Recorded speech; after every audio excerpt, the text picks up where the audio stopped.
comedy mothership here in Austin, Texas, for a brand new episode of Kill Tony. Give it up for Tony Hinchcliffe!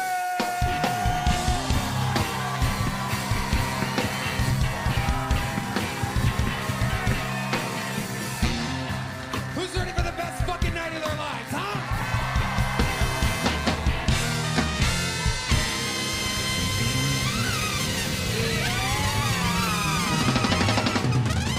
Mama, he made it! Make some noise for goddamn Red Band right here. Oh, shit. We're in it tonight. You did it. You made it. You're at the #1 live podcast in the world. We have one last special treat here, believe it or not. We have a guy that did a fucking Kill Tony rap on the internet a month or so ago. We found him. He said he's a super fan of the show. I said, why don't you come on out, and if you make it here, I'll put you on the list, and we'll have you perform this song live with one of the coolest Kill Tony raps I've ever heard in my life. 11 years doing this show. I'd like to present to you the stylings of AzMattic, everybody. Here's AzMattic. Sometimes we have rappers on this show. This guy actually does it. You guys hear me? All right, look. Yeah. Nice and easy. Yeah. Easy, Michael. Check it. Yeah. Yo. Yeah, let me tell you about my favorite show. It comes on Monday night. I don't stay up late, so Tuesday morning brings delight. It's Kill Tony. Never seen it? Then you owe me. It's an open mic where a minute feels awfully lonely. Yeah, Tony Hinchcliffe is him, the grim Slim Jim. Every show opens with this guy, Hans Kim. I'll admit it, he's a hit or miss. Never quick to dismiss. Sometimes lacks punchlines. Keeps a funny premise, bitch. Twitch like I'm Martin Phillips. I don't get it, he's a favorite, but William Montgomery is the illest. Never miss an episode, ain't never gonna stop. Consume it the way David Lucas drinks pop. That's all day down the hallway, so don't look. If you bomb, then you're gonna get a little joke book. Use it. Write jokes with the sharpened pencil. Cam Patterson has the most potential. He's elite, as long as his minute don't repeat. Going by a rock from the man off the streets. Pull the pick of grimace out my pocket. Casey Rocket never made it as a wise man, so I'll stop it. A profit in the making. Joe Dirt, go and dig it. I wanna see it live, but I can never get a ticket. What the fuck, Red Band? I don't understand. I'll chuck Screwball to see the best band in the land. Yeah. AzMattic, ladies and gentlemen. AzMattic. Follow him on Instagram, social media. AzMattic. Sir, thank you, Tony. You're listening to the Media Man Dan podcast. Let's rock! What's up, guys, and welcome back to the Media Man Dan podcast. Today, I have one of the most amazing guests in the world because he was on one of my favorite podcasts to listen to, Kill Tony, just a few weeks ago, and that is the incredible local artist, AzMattic, who I got to see last year opening for Token. Welcome to the show, AzMattic. It is an absolute honor and privilege to have you here, dude, because you were spitting bars that blew my mind with a backpack on your back. I gotta know your whole story, so please let me know where we can start with your whole story. Yeah, thanks, man. Thanks for the intro. That was great. I'm happy to be here. Rapping with the back. Did I rap with a backpack on? Yeah, you had a backpack. I thought you were just a crowd member. And I was like, oh, they're just letting anyone walk up to the mic. And I was like, oh, that's his aesthetic. He's like a casual rapper. Okay, cool.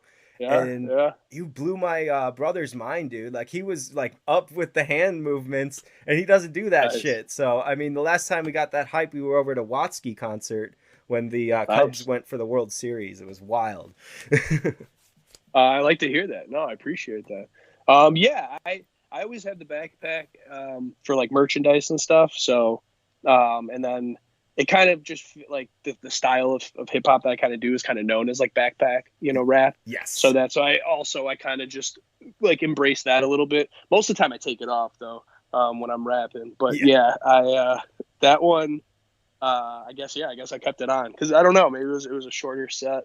Yeah, you had it on, I think, for the first song, and then I think you took it off after that one. Okay. Because I was just like, wait, because they didn't say anything about an opening act. It was you, and then it was double entendre. And I was like, okay, cool. I like this set. And then when Token came out, it was like the littest thing I've ever seen. And I have probably some pictures. I had your 1 day video, and then I lost it, and I was like, damn it. But I'm definitely going to see you again because you are a local artist. I'm guessing that you're touring all the time, or at least finding venues to go to, because there's so many people that are open to your style of hip hop, and I want to talk about that style of hip hop. So my first time listening to your music in full, I always go through discographies of every artist, not just the ones I interview, but like in general. If someone's like, "Hey Dan, check out this artist," I'm like, I'm listening to everything they ever made. So be sure that I'll get back to you in 82 days when I finish all their songs, right? Yeah, right. But for you, I was like, the instant thought of Infinite from 1996 by Eminem came to mind. Yeah. And like that first style of Eminem. And I don't want to compare you because that's probably the most popular No, dude, thing. I don't mind. Yeah. Okay. Because he had this really smooth flow. Hey yo, my pen and paper cause a chain reaction to get your brain relaxing. A zaniac, the maniac in action, a brainiac in fact, son. You mainly lack attraction. You look insanely whack when just a fraction of my tracks run. My rhyming skills got you climbing hills. I travel through your mind into your spine like siren drills. I'm sliming grills of roaches with spray to disinfectants, with an X of rappers to this spinal column disconnects. When he first started, it wasn't the abrupt Slim Shady style, and you have that smooth flow, the way that you work in and out of your rhymes. It's literally perfect. I was involved in hip hop as well when I was in high school. And so I would always think about like my writing, and every time that someone gets close to it, I'm just like, man, scrap that. Everyone's already did it. They're done with it already. Sure. But, Yeah, thank you, man. I appreciate that a lot. Eminem Infinite is definitely a big influence on me. I mean, that whole album, just specifically that song too, just in general. Yes. I remember like the first time hearing that, it's like it's mind blowing, Yeah. Like the way that he is, the amount of, you're like, holy shit, you can rhyme that many words together in it. Like it's insane. So yeah, Infinite is definitely, that's probably my favorite Eminem album. And then just all of that like smooth, like Tribe Called Quest. Yeah. I love Nas, Illmatic, that kind of with the play on Kismatic, with the album that will be dropping. So that anything, and just like in that sound of like the mid 90s, where you find the groove of the beat, and you kind of try to figure out what words you can maneuver and manipulate within the beat, and that's how you just ride the wave. It's like surfing, kind of, Yeah, absolutely. And the way that you've done it, you're very natural with how you're rhyming your words. It's not something where you're like taking breaths between. Like I used to listen to like KJ52 when I was in Christian hip hop. I would always go through these artists, and I would always look at their rhyme schemes and their breathing patterns, because especially live, that's got to be one of the most challenging things for anyone to perform that stuff. Like, yeah, it is. If anyone out there has not seen a rapper live and you're thinking they're the same as it is in studio, completely different story. Yeah, no, it is 100%. Yeah, they're two different arts. To make a good song and to be a good performer, they're two totally different things. Indeed. But yeah, so what got you first into the genre of hip hop? Was it a soundtrack, something of Tribe Called Quest that you heard on the radio? I always loved hip hop just as a kid. I love basketball and hip hop, and they were always, kind of like intertwined with each other. And then, I would say like my love for like 90s hip hop started in high school, probably, around like sophomore, junior years, when I started to listen to like Biggie and Tupac, and then it started to go more into other stuff. Like it was Jay-Z and Nas, and then there was like Tribe Called Quest, and then that's when I kind of like found that whole just like like early 90s whatever it is, De La Soul, or Jurassic 5, just that sound that I loved, and I was like, that's what I started to listen to like nonstop. And then I don't know. I never really thought I could write or rap, but then the more that I would just kind of like practice with freestyling and stuff like that, I just decided to start writing. And I started writing when I was probably like 19 or 20, I think is when I started. Nice. Yeah. And then that was when I was in college. I was just trying to pass some time, really. And then that's why I started doing it. And then, I tried like two different styles of hip hop. I tried like the jazz hip hop, and then I tried like more of like the like underground, like gritty type, like more like East Coast kind of. And I don't fit into that category at all. So it just didn't really work. I don't have the voice for it. I don't have the rhymes for that's not my personality. So pretty quickly I was like, all right, I think I got to kind of go towards this jazzy boom bap 90s it's awesome. sound. Literally awesome. One of my favorite songs by like Cess Crew. I don't know if you know Tech Nine's everyone that he's signed, but Cess Crew has that song Juice with Tech Nine on it. Crawling out of the casket, awoke from madness. I've been in the meeting feeding off the sadness. If any enemy coming rattling as if he ready for Armageddon, I wet him and that's it. I've been in the back, bitch, playing the sidekick. Surprised they realize the size of my dick. They blog and criticize the lines of my shit. Straddle up on the iron alone, you ride dick. But I get him a stretcher, an oxygen mask, socks and gym bags, boxes slim fast. I lose dead weight, got a lot to get past. For all that hate, I'm about to get cash. I ain't got a chain yet. You hearing the same vet? Could say that I'm lucky I made it out of a train wreck. Want me to speed it up, motherfucker? It ain't tech. It's gotta be city. Get studied up on the name check. It's got the old school like skate rap kind of flow and a lot of disc scratching, and it just sounds amazing overall. I've always like thought of the 90s as the hip hop era, and especially because I grew up with probably the same things as you, but like Tony Hawk Pro Skater, like that. Yeah. That's like defining music for that generation. And so when I learned that Eminem had listened to a song from an artist that was on Pro Skater 2, I was like, oh, Naughty by Nature. Oh, okay. This is crazy. Yeah. And you connect with like all of that. And then you're like, all right, well, if this person who's just like the god of lyric rapping, and they're going to say something good about this person, you got to check it out. So I went through the Naughty by Nature train and the Dre and Snoop and Tupac and anybody I could get my hands on when I was starting listening to Eminem back in high school. And I felt like it was impossible as somebody to like actually deliver on what you wrote down. So how long did it take you for your delivery to set in place after you felt like the writing was just a side thing? It took a little while for sure. That's something that I say to people is that I would recommend, like, before you put anything out, if you want to start rapping, that you write as much as you possibly can for at least a year. And you'll see how much you've improved just in that year, and you'll be glad that you didn't release anything right away, because that's what I wish I did. And I didn't do that. But you lose, like, the first people that you possibly have as fans are your peers and people that are around you that, you know, follow you just because they know you, and they're really only going to give you one chance. Your close friends will give you more, but other than that, they're going to give you one shot. So yeah, you have to be ready. And it has to be like a solid thing to put out. It can't just be like fucking around. And so that's something that I had to learn. And that's what I tell people. And I felt probably like 2 or 3 different times throughout like writing where I've like significantly felt in between. It's weird. It's like I've almost like described it as like evolving, like a Pokemon or something. But like you really, like, I felt like where the last thing I wrote was nowhere near as good as this new thing. It was just now on like another level. Like I just unlocked it in my brain where then I can now write up to this potential. And so there's like, I don't remember the exact songs, but there were 2 different times early on where I felt that I had like really leveled up into it where, and then I got like a little bit of affirmation from people that I knew. There's one guy in particular named Hunted, who I started rapping with in college, or I wanted to rap with him. He would never get me on a song. He was like the first real rapper I knew. Oh. And then I kept writing, and then there was like 1 year, my junior year, I just wrote the whole year, and then the last 2 songs I wrote that year were like significantly better than everything else I wrote. I don't know, it was like the first time I had leveled up.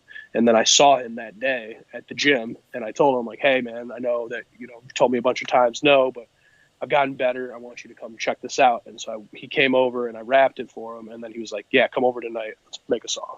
Hell so that yeah. was like the first time where, you know, you really felt like, I was like, okay, like I had improved on this, and this is the, you know, this is now working. Okay. So I, you know, but I had already been releasing music for a year, you know, so I wished that I waited on that. But there's a couple different times where you definitely level up, or you get better from that process. So I would just say, like, just do it as much as possible and write as much as possible, and you'll find yourself, you know, just getting better. That's why I started this whole bathroom bars thing in the first place that I put out every Wednesday, is just to like force myself to put something out every single week so that I have to continue to just keep writing. And it's just like, I started it, so now I have to do it for a whole year. So I have to have 52 of these verses every single Wednesday, or 52 in total, one every Wednesday. And that's takes a lot of writing. So it's like, at the very least, I'm going to be writing a shit ton, and it's just going to improve my skills and sharpen the sword, Absolutely. And what you were saying with the whole year of like just the trial period, basically, it's like you do just want to write. You don't want to really perform yet. Because my first year, I made that mistake. My first ever song was about my ex, as most rappers have some kind of history with trauma. I had suburban, normal white kid life, so there really wasn't too much to like bitch about. But when this girl broke my heart and cheated and all that, I was like, oh, I got all of this emotion. Eminem had Loved the Way You Lie at the same time, so I was like, oh, I can take some kind of like thing like that, like I'll get a catchy hook and put this verse together. And that first song, it's still solid, but it needed a lot more time with the delivery on it. And the other songs that I was constantly writing, like you were saying, like I was writing on the back of homework, I was writing in my journal anytime that I could. I was getting yelled at for writing so much because I was like, hey, I had it in my mind, this rhyme has to continue somewhere. My biggest question for you was, with the hook involvement, did you think about the verses first, or did you even think about like a song structure, or were you just writing freestyles and then like, oh, I can add a hook here? At first it was just like freestyles or free verses, so I would just write as, whatever, to a beat. I'd pick a beat that I like, kind of like what I do for the bathroom bars, and then I would just write for as long as I could for it. So there's no hooks or anything like that. And then as you start to develop and like you want to start realizing, okay, like I want to start putting out songs. So then, you start like, all right, what do I got to do? What do I have to, got to listen to certain beats? And then, I think it's overall better for a song if it has a concept. So, for me, if you could think of something that's catchy for a hook, I try to go the hook route first. And then that also then kind of structures what the verses can be about, which makes it a little bit easier, in my opinion, to write than just writing out of nowhere, and like just creating inspiration to write about. Where if you have a topic, oh, this song is about something like your ex or something, you have the topic specifically to talk about, and then you can then think about it, and it's just easier to come that way. So I think it's easier to at least for me, to have the hook first.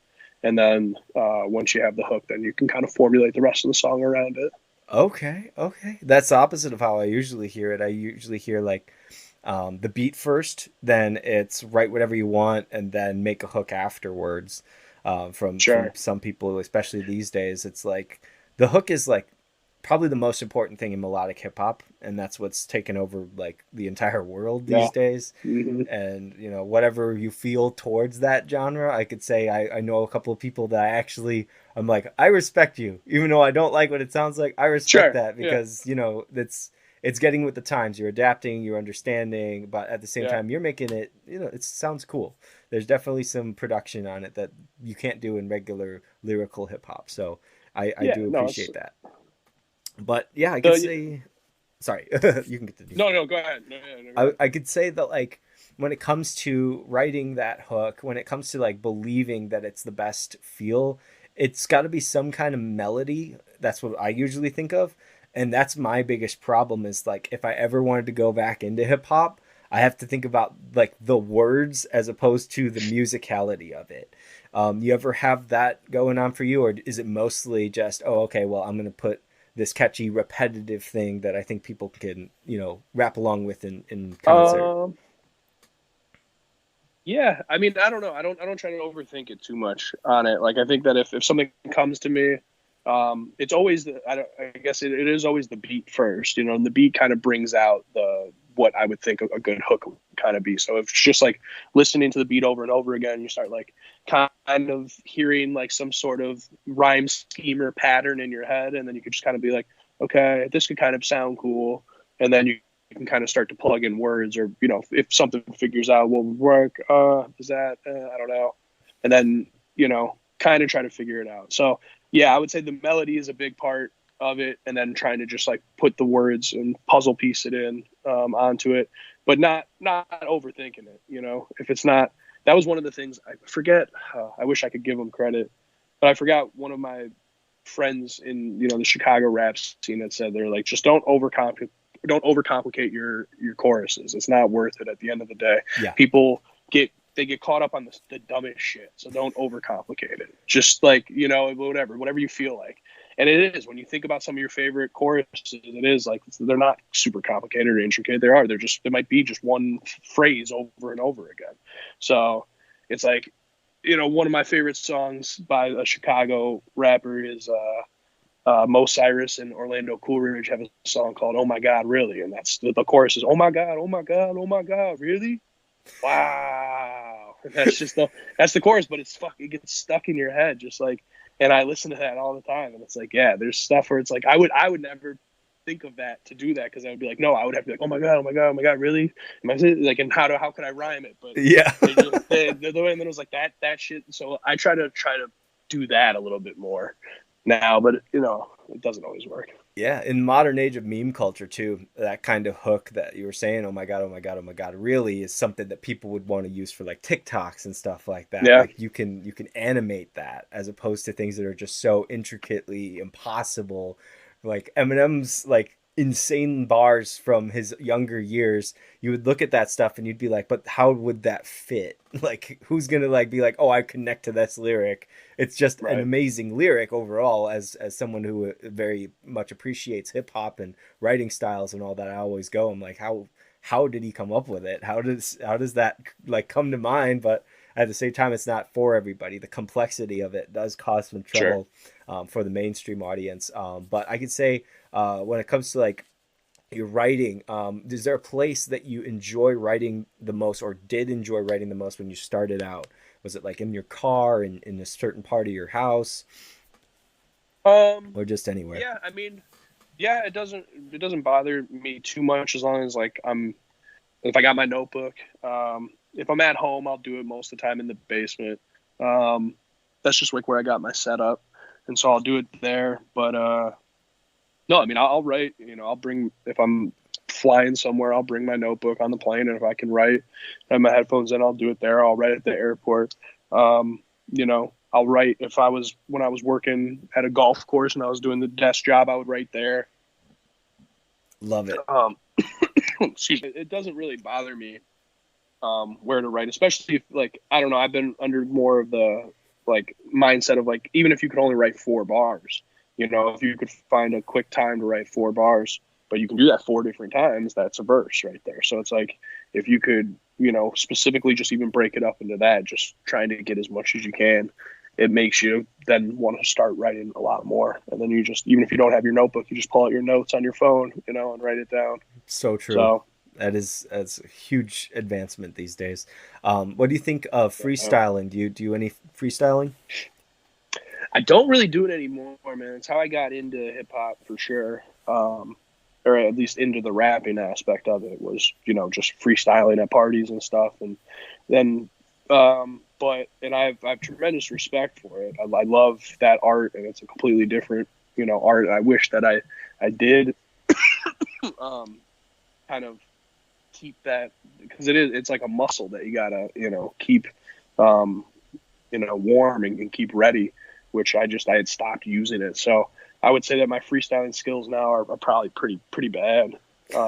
Unfortunately, I wish that I was, because I was okay. I was never great. There were some people that were like, that I knew that were like really, really good freestylers, and it's amazing how they can put everything together and make it a freestyle. But I don't know. To me, it was like I could get into a decent flow state every once in a while for a freestyle, but I never could get it great all the time. And then I just thought my writing was significantly better, so I just stopped kind of doing the freestyling and only focused on the writing, you know? Yeah, absolutely. My thing when it comes to freestyling, I used to watch on Music Choice. They had like the rap channels, and they would like let you see like local rap battles, or like in New York or something like that. They had like this rap. I don't know if it was on the Swerve thing, but it was a channel I watched in high school, and I would just try to find as many rap things as I could at that time. And my parents were very against the genre as it was. Yeah. So, you know, you're in your rebellious period. You're like, I'm going to check out all this stuff and I'm going to see if I like it.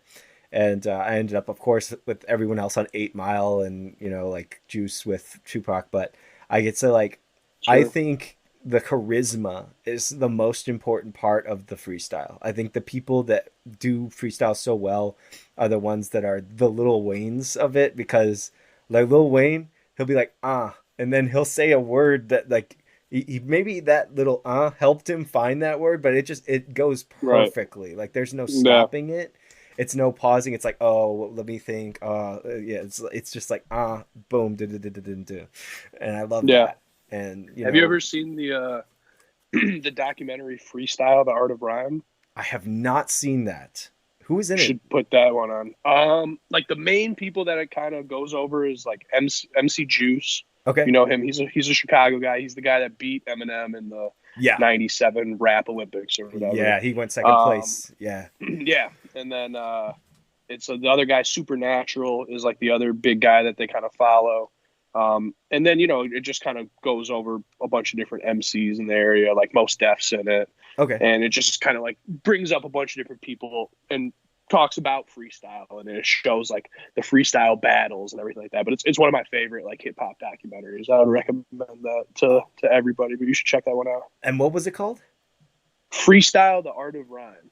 Freestyle: The Art, because I know The Art of Rap with Ice-T. Yes, that was the Ice-T. Yeah, Ice-T one. Yeah. Yeah, and I only know because of the Eminem part. Sure. You go for a stand and you're like, I have to know anything that he's ever done, so I'm going to go through everything. And so the knowledge that I possess is fantastic for hip hop, unfortunately mostly centric around Eminem. Eminem, yeah. And are you a fan of Eminem's like new stuff? I can enjoy parts. I think that a lot of it sounds very not what I would consider Eminem to be. I know that you have to change your style over time. I came in with Recovery, which is either a love or hate experience with the fan base. But I thought that intense, super compressed vocal was the Eminem that everyone loved. And so Recovery was like your first. Yeah, that was my first time with Eminem. Yeah. Okay. Because I was in high school, so that was 2010. High school for that. Yeah. Okay. Sophomore year. Okay. Nice. The year that I met, the year I met and then ended with the ex. That's perfect.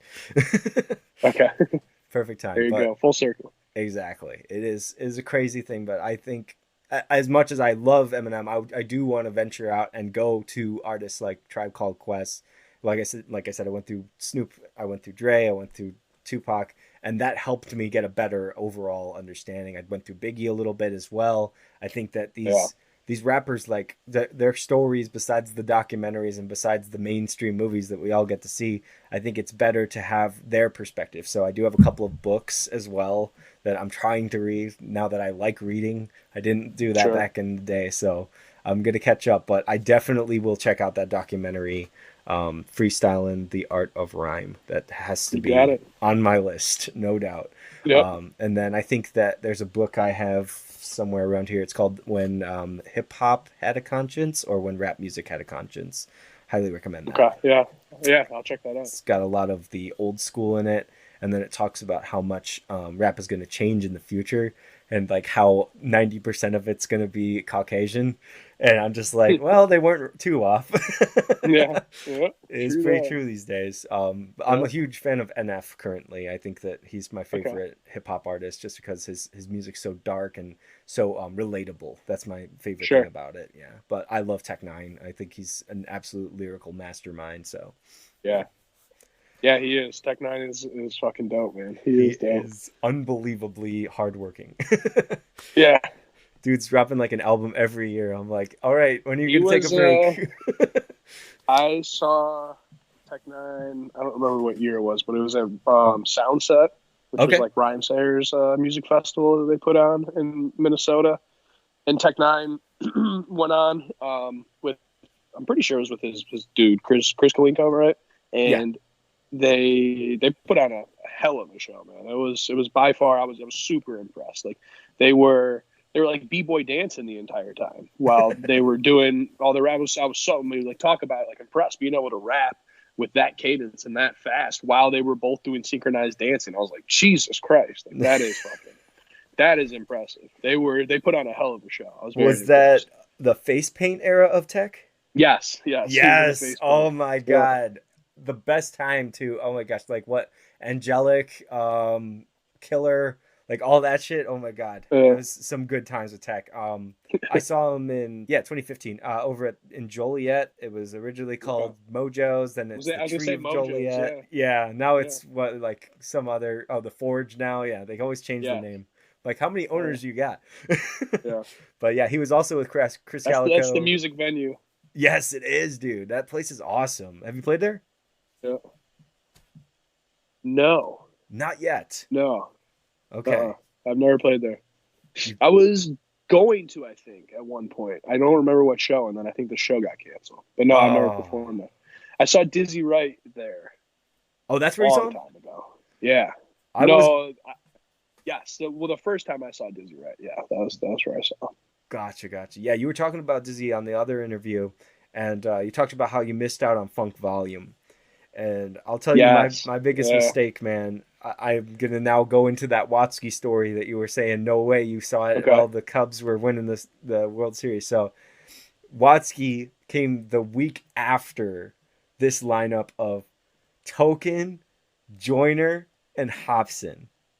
Oh, I missed this show, and to this day I'm like, why did I miss that? Like, not only are those some of the best modern MCs, but like Hobson's hiatus, it seems to never end right now. Like, I just really wish I saw him live.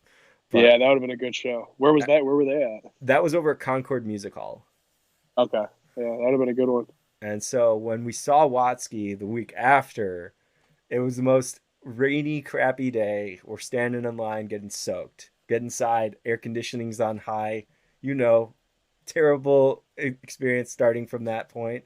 And then Watsky, or his openers come out. We're like, not that great. Watsky comes out, and he's like, I heard that you guys are going for the World Series tonight. So I just want to let you know we got a huge TV. So I understand if you're not going to be watching me and you're going to be watching that, but we want to make sure that you're not missing the game because this is a history in the making right now. And so the show ended, and of course after that they won because of the extra innings and stuff. But like overall, it was just the coolest. Like, I never would have thought that another rapper from a completely different place would care so much for his fans to like, let's get him a TV, because like that's amazing. That is cool. That is cool. You, especially in the rap era, I think you'd think most rappers are going to be like, no, like, I don't want people like, it kind of is like the attitude, where it's just like, it is like a selfish, thing. So I think that the fact that and that's cool. It's good for good. Yeah. Cause it was, I mean, that's 100 and something, 108 year drought it had been. It was a big, I'll never forget that. I remember being, in the city and just hearing everyone honking their horns and everyone going nuts. Like, that's a crazy time. So the fact that I'm sure he was just, probably pretty pumped that people were even coming out to the show. Definitely. Yeah. Because that shows commitment for all of us locals in the area for our team. If anybody is a Cubs fan, I'm not any specific fan. I used to be a huge Blackhawks fan, but my team has changed so much over the time. I'm like, what are you? You're not even close to what you used to be. I love the lineup back in 2010. I will never forget those times. Obviously with the cup win, but just like that chemistry between the fans and the team and everything is great. That was a good time. Yeah. Speaking of sports and everything like that, is there any sports that you really enjoy besides basketball? I heard you talking about basketball. No, man, basketball is really the main sport for me. I watch a little football, but not really just the Vikings. That's the team that my dad's into, and so I like. But yeah, I mean, no, I would say for the most part, it's just basketball. All right. What about you? I'm, like I said, mostly hockey, but I've been enjoying a lot of Sox games because we keep getting great food there. And whenever we go to a Cubs game, it seems like the price just zooms up to the top, and I'm like, I can't really afford anything here. But I also can say it feels like anything, anywhere you go now. Oh, wrestling? Nice. Yeah, that's been my new love. I don't know where it came from. I think that just my bond with my bro. He's been so into it for a while, and he was bonding with his uncle, and I was like, I would never be involved in it. But when his uncle passed, it was like a long period of time. And then he was like, hey, you want to watch wrestling? And I was like, hell yeah, I'll watch wrestling. I don't know anything that's going on, but I'll be happy to catch up. Yeah. It was fun, man. Yeah, man. Yeah, Good times. yeah, man.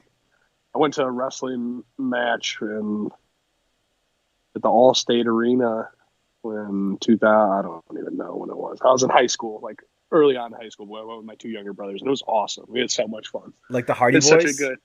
Yeah, it was like the Hardy Boys. Yes, Yeah. that's the best it was era. So much fun. Oh my Yeah. God, that's like SmackDown 2005.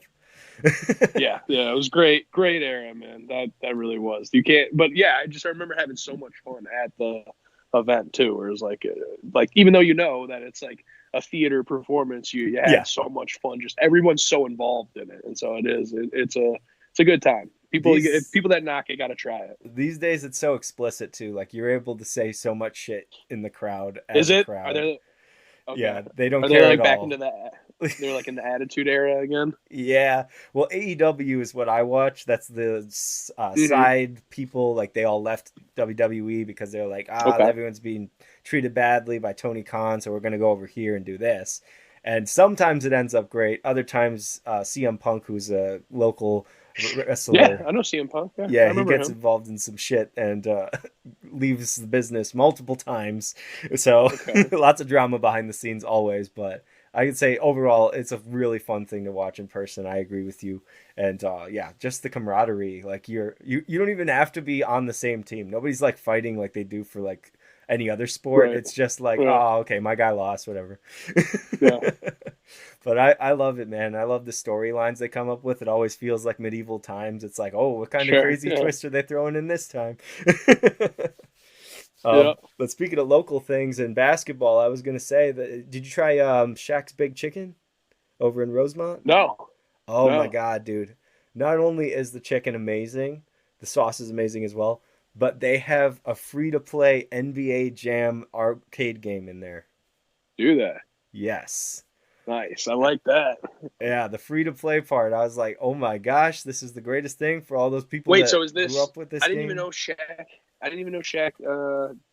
Like opened up a restaurant. Is this, Yeah, it's franchised. this new? Yeah, it just Okay. came out 2 years ago, I think now. And it's amazing. Truly. The chicken is awesome. Like, really, really good. Expensive, but good. Nice. I mean, yeah, I'll be down to check that out. Oh, definitely. Is it like a fast food place or is it sit down? You can sit down, but it is technically fast food. It's kind of like, Okay. what would I say? It's like, what is the one that's not Chick-fil-A? Cane's. Raising Cane's. Okay, Raising Cane's. Yeah, Okay. kind of like that atmosphere, but it's got the basketball stuff and Shaq jerseys and all kinds of cool stuff. So he was there Nice. for I'll the have to grand check it out. opening. It's crazy. Nice. Yeah, Dude, Shaq seems like a cool guy. he's definitely one of the most reasonable people I've seen come out of, I guess you could say, celebrity Hollywood world. Yes. Yeah. And Yeah, his he seems like it. wasn't he the guy that did the comedy stuff too? He would always bring like all these comedians with him, and he would like judge their comedy. No, I don't know. I could be wrong. I mean, that maybe. I believe He that might there have. was, I believe that there was like, I think it was like a specifically African American DVD I would always cross, and it was like Shaq Presents This, and it was like a comedy tour. Oh yeah, I do kind of remember that. Yeah, and it was, or like, yeah, it would be like different, like black comedians or something, or like Kevin Hart presents. And stuff. Yeah, exactly, Yeah. exactly. And Shaq was always yeah, there. I and do I'm like, remember Shaq. Yeah, if he's got a good and Shaq, he was at a bunch of. Now that you're saying that, I do remember him being at like one of Kevin Hart's live tapings. 'Cause I remember Kevin well, there Hart we making go. fun of it. There we go. That Yeah. confirms it. Yeah, dude, he loves Yeah. good comedy, and I love him for that. And he's also one of the only people that like spoke his mind freely about like all the stuff that was going on during the pandemic, and he didn't care. Because I Sure. mean, look at him. Yeah, Who's gonna stop Shaq? yeah. Him and Charles Barkley, man, they're a funny duo together. Him Absolutely. and Charles Barkley. Yeah. What's one of your favorite basketball teams? I mean, I'm a Bulls fan. Okay, Even though it's through and hard, you know. Yeah. Do you like the Um, underdogs? They have like a minor league team. I saw them over at the what was Sears Center, now Center. Oh, the Bulls team, you're saying? Yeah, the the Windy City Bulls. Windy City Bulls. Yeah, Yeah, I've never been to a game actually. I should go to one of those. Yeah. That would be a good idea. super cheap, super fun. Yeah, that'd be a good idea. No, I want to go to one of those. Speaking of like Rosemont, there's that stadium over there. It's I think they're the Rosemont Dogs. Have you seen that one? The minor league baseball team. Yes, the I want hot to. I want to go dogs. to one of those games. Yeah, Oh my god, dude, that looks like a stadium sweet rocks. stadium. Yeah, Yeah, it it's looks so awesome. great. But if you go by the cages, there's like a little step to go by the cages. Be careful around there. There's a ton of bees nests, and I don't know if they're always going to be in that from spot. experience, it sounds like. Yeah. For my corporate business thing, we got to have like this free get together and go to the baseball game. Now, I was the only one, as far as I know, on my team that was actually there because I looked around and I was like, all right, I see a boss and I don't know anyone else.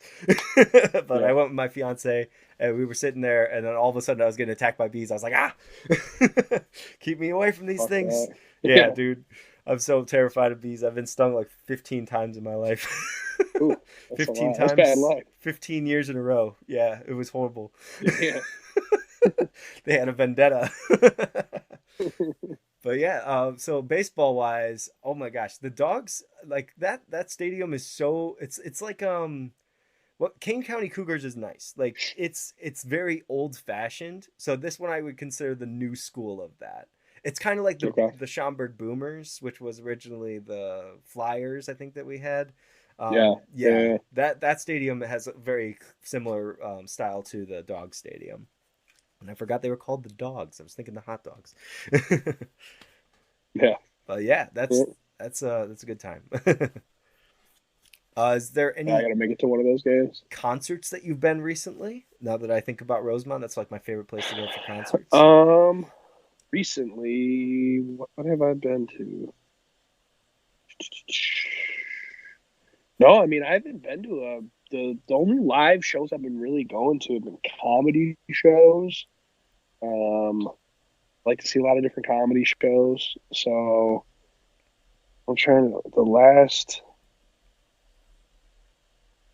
live show I went to was a country band with my dad. I can't remember the name of them. Honey, I think. They're called what? Honey, I think. I would Maybe? not. I don't know. I would not know that Okay. one. I'm not a giant. They're not. It was good. They were good, but not my style of music. Yeah.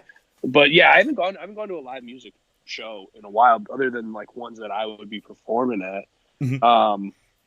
Which I need to get out and start doing that more because I enjoy going to live events, especially in Chicago, even if it's not hip hop events. You can always find something, or you can always learn something from the event, whether it's good or bad, and it's something that you can help further yourself in. So I got to start doing that a little bit more. Should make that a goal of mine. Yeah, definitely, man. And I would highly recommend. I know that you're probably not a huge fan of country, but that's probably one of my favorite things to see live, just because everybody's so nice. Like it's just not any. Like I don't want to cause any stereotypical bullshit, but like we know there's always some person at either a metal show, rock show, or a rap show that's going to be smoking weed and make the whole place smell like a skunk for a little bit. That usually doesn't happen in country. Everything smells like beer.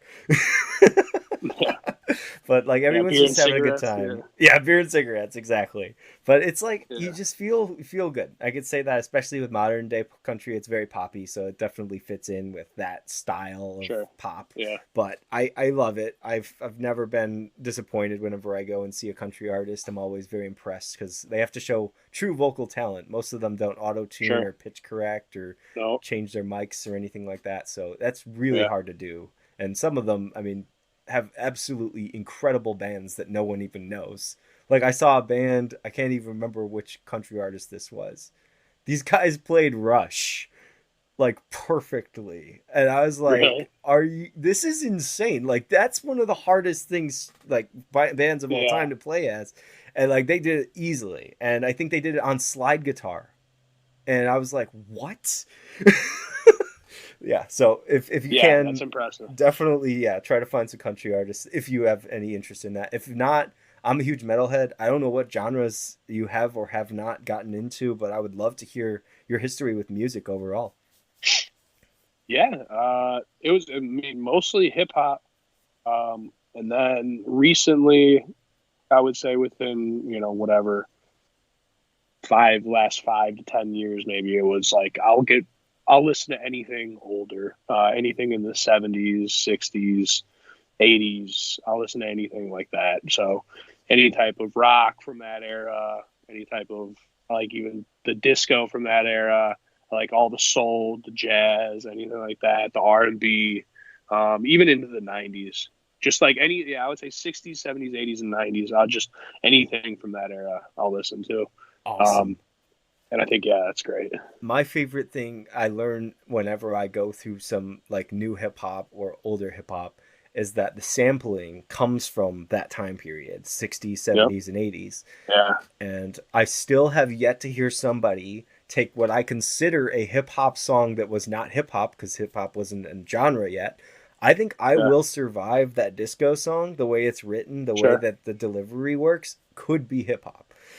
Like, sure, the lyrics just work so well, and the punches just are perfect. And I always wanted someone like you to take a song like that and just make it into like this really cool I Will Survive flow. Yeah. Right. I Will Survive. I'll see if my guy Shinsky on the producing end can whip something up for you and see if we can get something going on there. That'd be cool. Yeah. And I love the 60 samples are the coolest things. Like the songs that you think are the most original thing, like "Hi, My Name Is" by Eminem. You're like, oh, that's never been used before. It's like, then how did Dre make it? Right? Like he had to take this from a vinyl somewhere. So then you go and you find out on Google these days, and you're like, oh, this song was released in this year, and this is the original. That happened recently with you were asking my opinion on modern Eminem, but what was the song that he did for Marshall Mathers LP2? He had a sample of a great song, and then I heard the original, and I was like, oh, that's how he did it. I think the song is Rhyme or Reason, and he did Time of the Season. And so like parts of Time of the Season come in on the chorus, and it's Eminem responding to them. So what's your name? Shady. I don't give a fuck, but I wonder who's rich like me. Doubt it. Does it take us anytime to show you what you need to live? That's such a cool way of playing around with an older sound and making it sound like your own thing. So I'm hoping that more artists, instead of just literally stealing it and then making it like, oh, this is the first time this has ever been. Like when way back when like Pitbull and like Christina Aguilera stole like a really big 80s song, I was like, get away, stay away. Yeah. These songs should be perfect. Just keep them the way they are. Well, hip hop was always, kind of started in that. That was always the controversy with it, was, that they were sampling 60s jazz and soul and funk, and people were getting mad about it. Mm-hmm. They were stealing it, and it's like, yeah, but like, I don't know, in some ways they're taking something and they're making it live on even more, so it's like, you can look at it in that aspect, but you can also look at it like they're also keeping it alive for longer, keeping a new generation and a new era of people to like this thing, even if it's not exactly your work, it's inspired by your work. That's very true. So now that we're going to go into the music and history and everything like that, on the other interview, you talked about how you had like Now 4 from Best Buy, and you had I'm Blue, Dabba Dee Dabba Die. Have you heard the modern version of that song? It's like so bad. Maybe. I don't know. Okay, yeah, it's like all of the lyrics, anything close to the original. It's just taking the melody from it, and now I'm just like, please just stop doing these things. It's hurting me. My 90s baby remembers that these songs sounded a lot better. Yeah.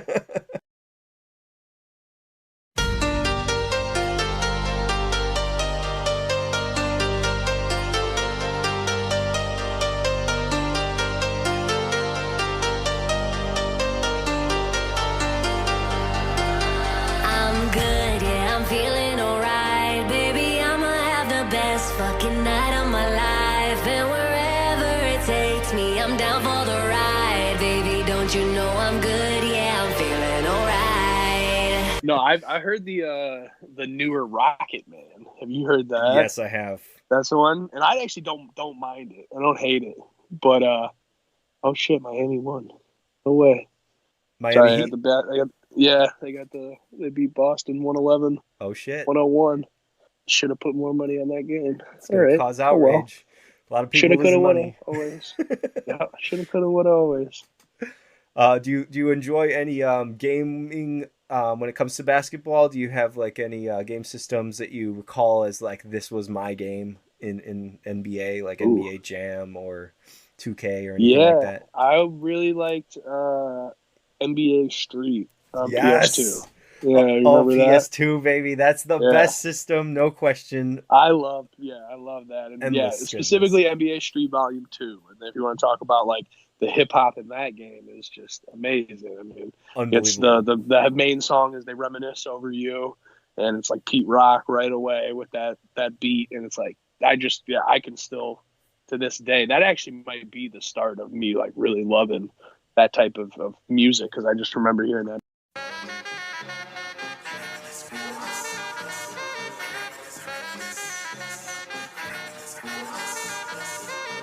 I reminisce. Yeah.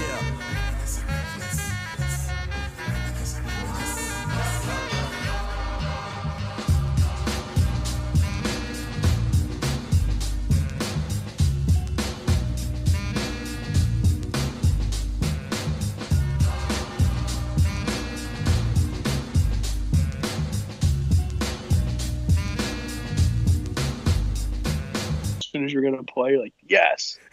It's such a sick game. I love that game. Oh my god, I can tell you that happens to a lot of people. One of my old friends, he would tell me about Today is a Good Day or It's a Good Day by Ice Cube, and the reason he told me is because of all the times he played San Andreas. So when you're playing GTA, you're getting comfortable with the music, and the soundtrack is just amazing in that game, especially with the West Coast rap. And I love, you were saying Street, I love NFL Street. I think that's probably one of my NFL favorites. Street was great too. Yeah, number 2 is insane. Like the shit that you could do, like running off the walls and like flipping over. I was like, yes, this is so cool. Yeah, they got wild with it. The create a team thing, that's like kind of what I hope that continues for modern stuff, but I keep seeing like microtransactions taking over the actual gameplay. I watch Angry Joe Show. I don't know if you know who that is, but no. he bashes anytime a new game comes out and tries a microtransaction. Not gonna look.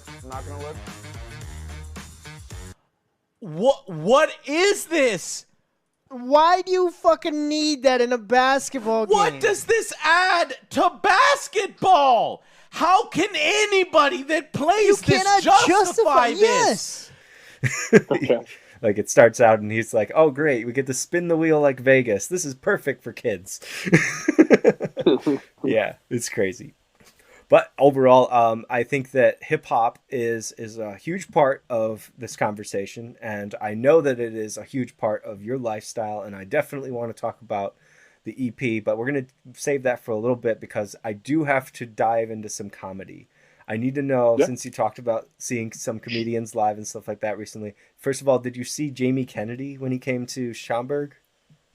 I did not, no. I missed that one. I did not see he was there. Was hilarious. I was cracking up so hard at his non-PC jokes because one of his favorite things to do is just get under the skin of people.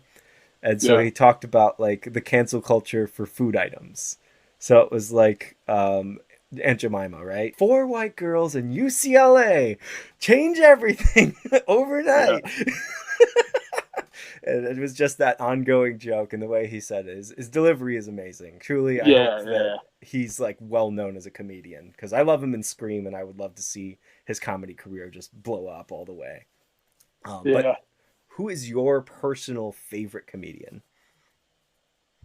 Ooh, I think all time, my favorite guy that I like to listen to is Patrice O'Neal. I don't know if you know him at all. Yes. Yeah, I love Patrice, but I never got to see him live or anything like that. Rest in peace. Yeah, rest in peace. But my favorite comedian, like right now, is probably Shane Gillis. I like Shane a lot. Yes. I just saw his podcast host, Matt McCluster. He was in Schaumburg? Really? Yeah, I think he was in Schaumburg at the Improv. Yeah. That's exactly where I saw it. Jamie Kennedy. Yeah, okay, so yeah, that's in Schaumburg. Yeah, so I saw him there probably a month ago. Okay. Yeah, and he was hilarious. He was great. I got to see the Kill Tony show when I went to Austin, so that was hilarious. That was and that was one of the funnier shows I've gotten to see. So yeah, I mean, I would love to, like, just anytime I can see like a comedian that I really like, especially if it's not in a giant stadium. If you can see him like in a club, that's the best case scenario. But then if you can see him in a theater, then that's the next best. And so yeah, I mean, I've seen a bunch of people. I've seen Burr a bunch of times. I've seen Tom Segura a bunch of times, like all those guys. But like the best shows are always Bill Burr. Yeah. I've seen Bill Burr, I think 4 times now. Now I have to ask, did you see his movie from last year? The Old Dads? Yes. Yeah, I liked it. You like it? That was such a great movie. One of the funniest things that I got to see last year was that movie, because I saw Sebastian Maniscalco's movie as well, about my father with Robert De Niro. Oh yeah, I never saw that. You never saw it? It actually is. It's really solid. Yeah. Pretty good for, like, it's PG-13, so it's really not going to push it too far. But some of the jokes that he's had from his stand-up, he's definitely using in this movie. And then some of them are just, like, completely awkward moments, which are just great. Like, if you like, obviously, Robert De Niro, so I'd say Meet the Parents. That's kind of the humor you get sometimes, since you are meeting the parents in the movie. But it's really, really funny. And I love Sebastian's, like, just his shocked face. He's so funny. I wish he could join, like, Impractical Jokers. I feel like he'd be a perfect member of them. Yeah, absolutely. And speaking of Impractical Jokers and like that kind of stuff and improv overall and Rosemont and everything, what do you think of like improvisation in comedy? You've seen it live many times before with Kill Tony. Do you think that like the way that these quippy, amazing, like, one-liners that just pop up, like, isn't that impressive as a freestyle in hip-hop music? Oh yeah, definitely. It's its own. I'm sure they're very similar in that aspect, where when you're doing crowd work with just off the top, you're probably not even thinking, it's just in the moment. That's the same thing when you're in a good freestyle, you're not thinking about it, it's just coming naturally to you. So I would assume, I mean, I've never done crowd work, but I would assume that it would be a similar feeling for that, where it's just and that's what makes it. That's why a good freestyle is better than anything you could write down. If you can really incorporate it and everybody knows it's a real freestyle, they're so much more amazed by it. And it's the same thing, like if you go to a show and you see like a crowd work or somebody say something in the crowd, and then that comedian says something funny off the cuff, incorporating that, you're like, oh my god, he just thought of that on the spot. And you think it's way more impressive, I guess. Yeah, because there's some jokes where you laugh at it and because it's funny, obviously, but then there's those ones where you're laughing because you're like, that was so damn clever. Like, I would have never thought that. And as you're laughing, you're thinking about it, you're like, how did he come up with that so quick, right? I'm impressed with some of the guests that Tony has on the Kill Tony show. It's amazing. And speaking of Kill Tony, we'll finally talk about how was it being able to rap for Tony Hinchcliffe and the whole crew. I mean, freaking Tucker Carlson sitting right there next to you. Like, what are the odds of this show being the one that you get to rap on? Crazy. Yeah. And Joe Rogan, of course. Man. Yeah. No, I mean, I think that's kind of the allure of the mothership, is you just never know what's going to happen or who's going to be there and who might pop in. So yeah, it was a really cool experience. I hopped on the opportunity as soon as. So I mean, if anyone doesn't know, I mentioned the bathroom bars that I do. So every Wednesday I make a rap, and I put it out on Instagram and in my bathroom. And I have a bunch of like NBA basketball cards behind me. I just thought it was a cool setup, so I decided I would rap there.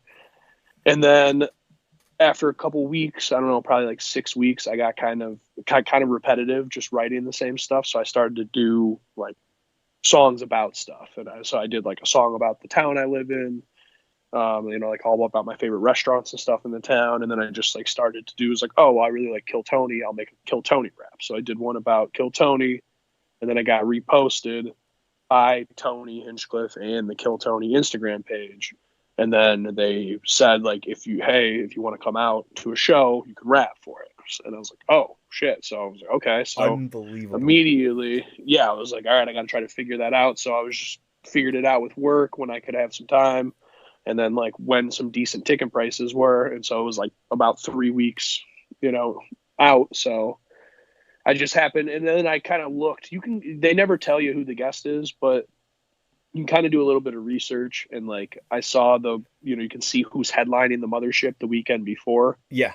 And then there's kind of a good chance that comedian's going to stay on Monday night and do the Kill Tony show. So that was kind of my thought. And that's Jim Norton was the comedian that headlined on Friday and Saturday. So I kind of thought it was Jim Norton. I'm a big Opie and Anthony fan. Shout out to Patrice O'Neal again. And that's kind of like where I've been, got into Patrice was through Opie and Anthony. And then, just the fact that Jim Norton was on it, I was a big enough, I was super excited about that just as is. And then all of a sudden, 2 comedians in, Joe Rogan and Tucker Carlson, show up. So then it was like, I was sitting next to my buddy, and then we're like, oh, this just got way bigger. This just became a different animal now. And then I kind of got a little more nervous. I was like, all right, you got to figure it out. One thing about it, too, was I didn't know when I was going to go on stage. Okay. Tony had so I got to meet Tony beforehand. We went up to the green room, and Tony had me rap the verse right away for him. He was like, "Can you do it? Do you know it? You have it memorized?" And I was like, "Yeah." He's like, "Okay, do it." So I rapped it right there in the green room, and then he's like, "All right, so he's like, you've seen the show before. Sometimes people say that they rap in their interview." He's like, "So if somebody says that they're a rapper, I'm going to bring you on stage and you're going to rap battle them, and then you're going to do this rap." And so I was like, okay. Oh so my God, the pressure. Yeah. So then you're just like, all right. So every single person that came on stage, it was like, I'm sitting up in the booth up in the top. And I'm just like, well, is this the person I'm going to have to go run downstairs and rap battle for? So you didn't know. And then he was like, if nobody does rap you'll just do it at the very end of the show. Yeah. So that's what ended up happening, and then I got to go on right after William Montgomery's set. You couldn't beat it though. That's like the perfect person to finish after. Yeah. His hype is hilarious. Like, he's always saying the craziest shit. Yeah, he's hilarious. He is very, very funny. That was a cool experience, because then right when I got off stage, William Montgomery was right there. And so I was just talking to him for 10 minutes. We just had a nice little conversation, and he just, the way he was talking to me, it was very weird, because I felt like he was still in character, like he had just gotten off stage, and when he was talking, I couldn't tell what he was saying, if it was true or if he was fucking with me or not. And at one point I was like, "Are you fucking with me right now?" And he's like, no. And I'm like, all right, I'm sorry. It's weird. It's like you watch this guy on TV every Monday, know, and then now all of a sudden you're having a conversation with him, and he's still kind of being this character to you. So I was like, well, this is weird. It's interesting. Yeah. You would think that they get off the stage and then they break that facade, but instead he probably just he was in the zone. So he probably just kept. Well, I listened to his podcast, and he doesn't really seem like he's always in his character, but I just think that it was so recent after him getting off stage that he was kind of still in that character mode. That makes sense. I love his story about the escalator. And how Tony reacted to his. My life has changed. I installed a escalator at my house, so things are looking up. I was getting tired of taking the stairs. They asked are you sure not an elevator? And I said, no, I want an escalator. They're telling me it's $250,000. I'm saying I don't give a fuck. I'm not taking the stairs. I'm scared of elevators. Install an escalator. So I have an escalator installed at my house, Tony. So I want to thank you for that. Absolutely incredible. That is amazing. I happen to know for a fact that you live in a one-bedroom apartment, so that is one story. And so the fact that you bought a $250,000 escalator is fucking just a frivolous spending of money. It's to get up to my apartment. So that is true. It is on the second floor. You got me. Yep. Touché. Yeah, it's for my apartment. Say. Wait, what? He's like, yeah, just put it in for my apartment building. Yeah, Williams, he's hilarious, man. That show just in general is It is, but it's my favorite show. I look forward to it every week. It gives you 2 hours of laughs. So Yeah, and your rap is sick, dude. Like it not only does it Thank flow you. really well, but just like the way that you shout out almost everybody on it, it's just like, yes, exactly. thank you, man. That was kind of the goal was like, let me just kind of make some raps about things I like, and then it, obviously I didn't expect everything to happen after it. I thought, at the very least they might post it on their Instagram page, but then the fact that I got to go out and be a part of the show was a whole different, experience that I was never expecting. So I'm forever grateful for them for that. Absolutely. And you got superstar power for this episode. Like everyone clicked that episode because they couldn't believe Yeah. it. There were so many people triggered with the Well, Tucker Carlson. And I was know, just like, yeah. man, I can't wait for him to do an all Democratic one. And like all the people will be like, I'm never watching this show again. Yeah. I think it's There's a lot hilarious. of people. People are funny, man. They're out there. Truly. You have a song called, I think, Division, right? Or Divide? My song? Yeah. Yeah, Divided. And that one is my favorite personally because I was going through that kind of thought process while the pandemic was happening and everyone was like far right, far left ideologies and all this. I was just like, why can't we all just get along and stop listening to the media? And your song proclaims that exact message. So I was just like, perfect time to throw it in since we're talking about Tucker Carlson. How did it feel like knowing that he was there watching you perform? Like that's got to be the craziest thing. Like this humongous political commentator and the biggest podcaster just sitting right there watching you. That's nerve-wracking. Yeah. No, I mean, I'm a really big Joe Rogan fan. I've been listening to Joe Rogan's podcast for a long time. Damn. So everything that, like, all the comedy that I listen to, everything was introduced to me by Joe Rogan. Kill Tony was introduced to me by Joe Rogan. That was all. So when Joe showed up there, I was like, whoa. And that was like when I wanted to get off stage, I was like, I just want to shake his hand. That was like the main thing that I wanted to, just want to shake the guy's hand because I am a big fan of him. Tucker is like, whatever, can come or go. I have no feelings on him really either way. I think that he's especially since he's gotten out of Fox News, I think he's been a lot better. I've listened to him on Theo Von. I've listened to him on some podcasts. He seems like a normal person. Yeah. It's crazy how that happens. Yeah, right. Yeah. Something about Crazy. leaving Fox News changes a person. Exactly. Yeah, when you don't have a giant corporation telling you what to do all the time. Yeah. No. So yeah, but yes, people were just upset about him being on, which is like, it's crazy that just just not even anything he said. Cause I thought if you watched the episode, I thought he took everything extremely well. I thought he rolled with all the punches. People made fun of him. He laughed. I thought he was he didn't in any way look like he was in, ill will or mad about anything. So I was like, to me, I don't know what you could be mad about, but that's the world we live in now. He looked like a kid at a birthday party. That's what a lot of people said. He always had his mouth open. He's just Exactly.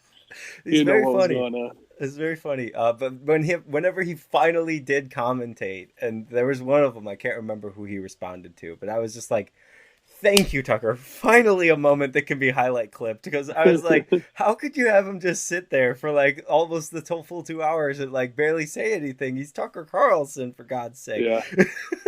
One of the most opinionated men. Yeah. But I could say the Joe Rogan, like you said, you had the same thing where I listened to Andy Frisella. I don't know if you ever heard of the Real AF podcast. It's basically, business entrepreneur and everything. Okay. But there was one day where he started his podcast and he's like, guys, if you don't know this show called The Kill Tony Show, we fucking laugh our asses off with it every time when we're getting ready for our show. And I was like, well, if Andy says it's good, it's got to be good. Let me go check it out. And that's how it ended up. And that's how we ended up here right now, because I would have never had the confidence to say, oh, man, that one guy that I thought was awesome that opened for Token. Yeah, let me just hit him up and see if he's free. But then when I saw you on Kill Tony, I was like, it's time to put that confidence in. It's time to get this story because, I mean, nobody's going to touch this. This is amazing. And even though you're pretty big, you're still local to us, and Chicago rappers are either you know them or you've never heard of them. It's impossible to find these people. So I'm just hoping that, we can somehow get some more exposure out there to show that like the skills that are coming out of the city, the skills that are coming out from the suburbs, especially. I mean, it's an amazing thing how many suburban rappers there are these days that get overlooked. But I can say, man, well, I appreciate you reaching out, man. Thank you. Absolutely. I'm so happy that you said yes. And I'm so happy that you were able to tell your story because, dude, I think like just knowing the behind the scenes of anything that goes on is fascinating to me. But like knowing that like Tony was like, do it in the green room before you went down, I was like, what? Yeah, it was cool. That's one-on-one Tony I was more time. nervous. Yeah. I was more nervous for that than actually doing it, I'd imagine. Because that was like, it was just like a cappella right then and there. Like, you're like, oh, shit, So, yeah. Did you tell him that he's like one of your idols? No, I shook his hand. I just remember in the beginning I shook his hand, and there was like, it was all the band members were around, and then like the Red Band and Jim Norton wasn't there yet, but it was like the other comedians. I think it was like Enrique, who's like the golden ticket winner, that guy. And, yeah.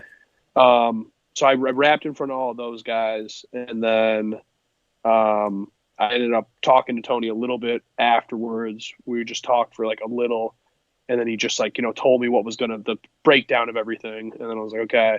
And then I waited, and then after the show, we were hanging out at Mitzi's, which is like the bar in Rogan's Club. And so then I was just like, everybody was like kind of hanging out there from the show. And then I waited until like I hung out for a little while, and then I was like, I didn't want to overstay my welcome or anything. And everybody was like over, like kind of just like crowding over the Joe Rogan, Tony area and shit. So I just kind of stayed off to this side. And then I just went up to Tony when I was ready to leave, and I just said, thank you, for the opportunity. Yeah. And he was super cool. And he, gave me like a little bro hug and said, you killed it. And he was like, you did your thing, man. He's like, it was so much better live. You got in the moment, and you absolutely killed it. Good for you, And so I just said, thank you, man. I appreciate the opportunity. And then that was it. And I walked out, and then I was like, whoa, that was a really cool experience. I'm never going to forget. Dude, I couldn't imagine anything. My favorite comedian being George Carlin. So if Carlin was still alive to this George day, Carlin. Yeah. And he was on that show or something like that, and I got to be in the presence of George Carlin, I wouldn't even know what to say. I would just be like, the mass that this man has changed my perspective of what comedy and philosophy are. It's amazing, and it's so hard to be like, oh, you're just a guy. And that's how they feel about themselves, especially stars much like yourself. You're going to be like, I'm a big rapper, I do this because I love it, but at the same time I'm just a guy. And there's going to be that star quality down the line. I'm telling you, man, that you're going to have some fans that are going to be like, bro, you saved my world. Like, I heard this song and it changed everything. And that's that would be cool. Impact. I hope it gets there at some point. But I think that's kind of what comedians are really good at, is that they have this self-awareness that kind of they pick at, and that's what makes them funny.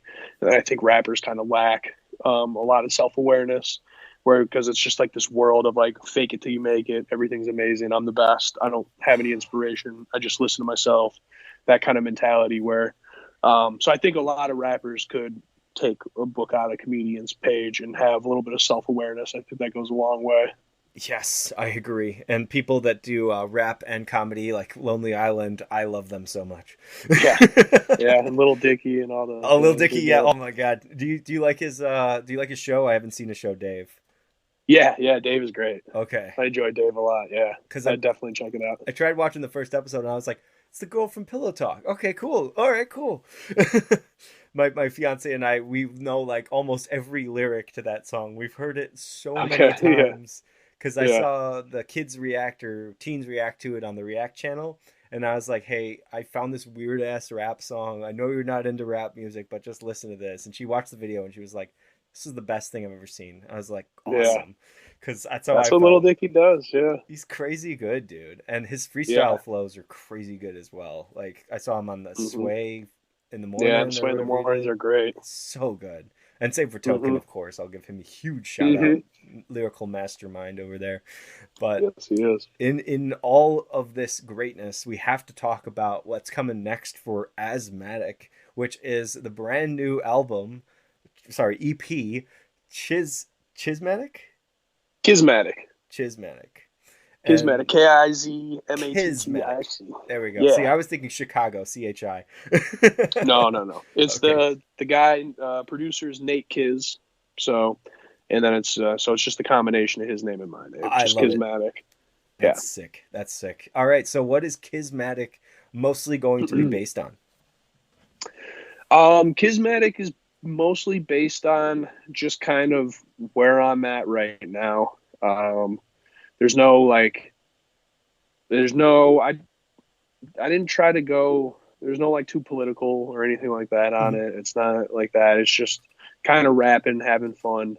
A little bit, like I said, it was kind of trying to roll on the Kill Tony wave. So I try to go, it's not I wouldn't say comedy rap at all, but I try to, it's lighthearted and stuff, kind of.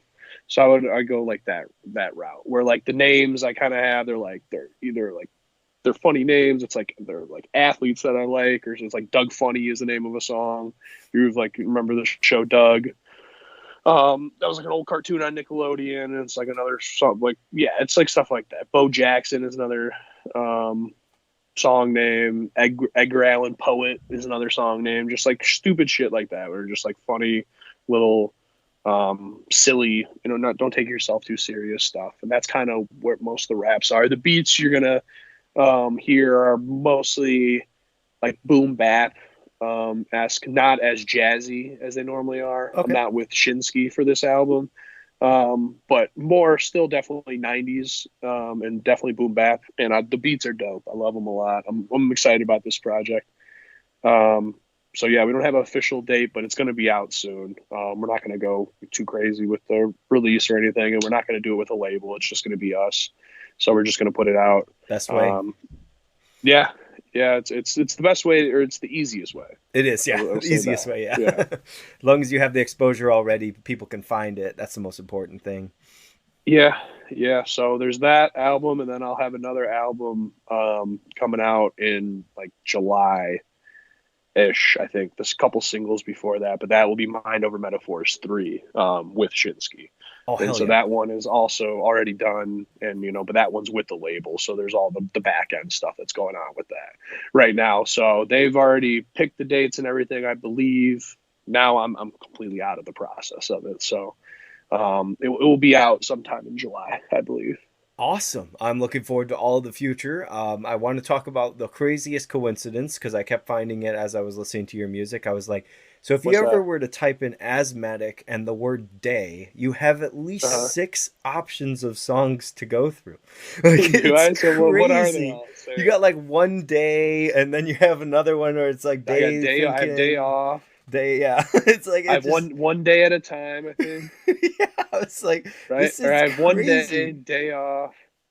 Let me go through it here. Day off, a good Good day. day. A good day. Day yeah. to day, and then Day to one day. day. I forgot about that one. Yeah, and then there's the most recent song, which is Brighter Days. Oh yeah. Your evolution has been days, bro. Yeah, days, man. I got bars for days. Bars for days. That's what my first thought Yeah. was. I was like, oh my gosh, I need to ask the question if he intentionally has something to do with the No, day. that's unintentional. That's Okay. unintentional, definitely. Yeah. But yeah, I found it fascinating that your first song ever and your most recent song both had day in the title. I was like, huh, maybe I No did more get days. his whole evolution in just the discography I have here. But yeah, man.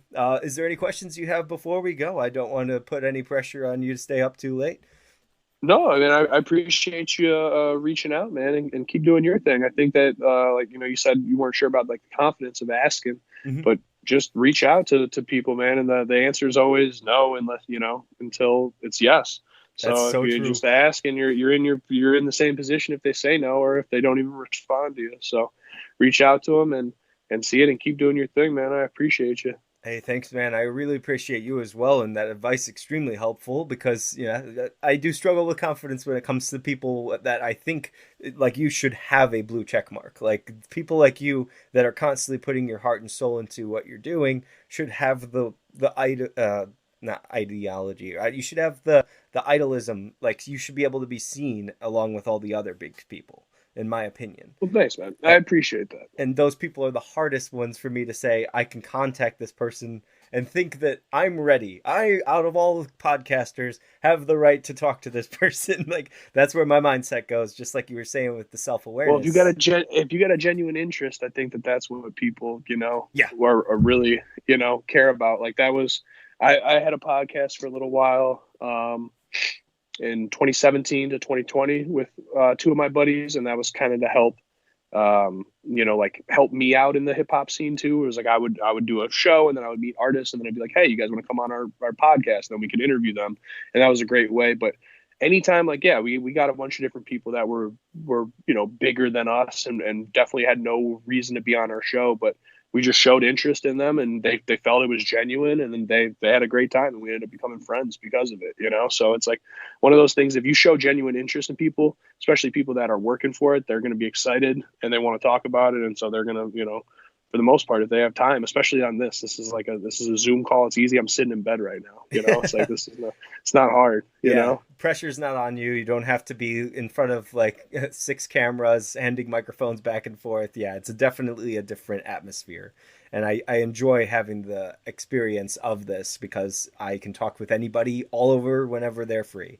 And I've taken in that. And like you said, I do try to reach out to some of my favorite artists. Obviously, it's always going to be like a long wait before you get a response. But when you do, even that little heart, when they respond, you're just like, they saw my message. I've made it. I am big now. Like that's where my mind goes. My favorite band. Oh, it feels great.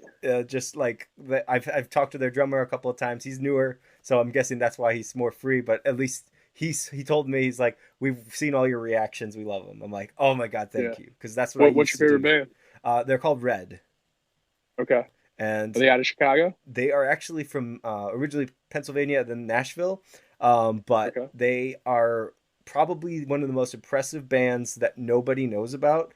They have worked with many great people behind the scenes, such as Ben of Breaking Benjamin, and he helped them like get their sound along with the styles of Korn and Linkin Park. So like all of these huge bands, but Red's like almost invisible because they're Christian, I guess you could say. Okay. And a lot of people are like, oh, Skillet's better. And I'm like, but Red has a literal orchestra on almost every album.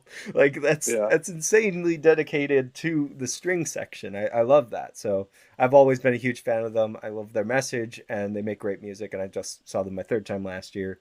Seriously trying to get them on the podcast, but we'll see what happens over time. Keep going, man. Keep going. You'll get the drummer on.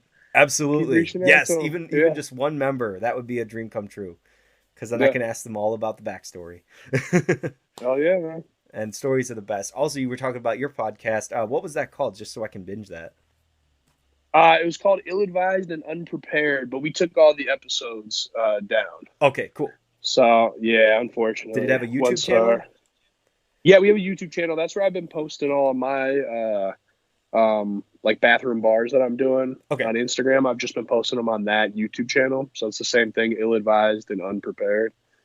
But yeah, so I mean, we'll have we have a couple sketch videos up there still, and like some of the parody songs. We would always make every year we had a guest of the year candidate. So everybody that was a guest, we would have like a running and a voting. We would make like a parody song, and then we would have people vote on it for who they thought the guest of the year was. Yes. So it was fun times, man. I really enjoy it. I miss running a podcast, that's for sure. Hey, well, if you ever wanted to go back into it or anything like that, and if I could help out in any way, please let me know, because I'm not too far away from you. I love a lot of the same things as you, and I'd be happy to collab with anybody, and especially the people that keep it real, man. And you were literally one of the most honest and just down to earth kind of people, and that's the kind that I like to promote the most, because those people that are humble, that's the ones that will make it longer than those, like you said, people that are all super ego. I'm the best thing you ever heard. Nobody's better than me. It's like, good. Yeah. You can think that, but look at your competition. Think about other things how would you stand out of everything else with that mentality of I'm the best. It's impossible to get better if you're the best. So never go to that level, in my opinion. Yeah. But hey, man, I really appreciated this chat. I hope all you guys did as well. And for this episode, when it comes out, go and check the description right down below for all the links to AzMattic, especially that YouTube channel, Unadvised and Unprepared, which you will find the highlight of his incredible rap on Kill Tony, and you can see the whole video, and it's in short form. Probably want to watch both just so you can get the feel for how amazing Kill Tony's show is, as well as how amazing AzMattic is, because this dude is going to go places. He's straight out of the small streets of Chicago, and you know, there's more than enough talent around here, and we need to keep promoting all of those best people. So thank you again for joining me. Thank you, Dan. It was an amazing conversation. I would definitely have you back on when the new album drops in July if you're down for it. Yeah, let's do it. Awesome. And then you can come on the Secret Show. No, I'm just kidding. But I Thursday night Secret Show. Yeah, exactly. Hey, man, I really appreciated this, and I'm looking forward to posting this sometime in the future. Like I said, it should come out probably right around when the EP drops. So hopefully I can get it that time. Yeah, let me know whenever it's out, and I'll promote it. Sweet, man. I appreciate that. And if there's anything else that you want to say to the crowd, feel free to say it now. Peace. Peace. All right, there we go. Thanks for listening. See you, man. Hope all you guys have a great night, and stay safe out there. Peace. Thank you for tuning in to the Media Man Dan podcast. If you enjoyed this episode, feel free to like and subscribe. Thanks for listening. Have an awesome day, and stay safe out there. Peace.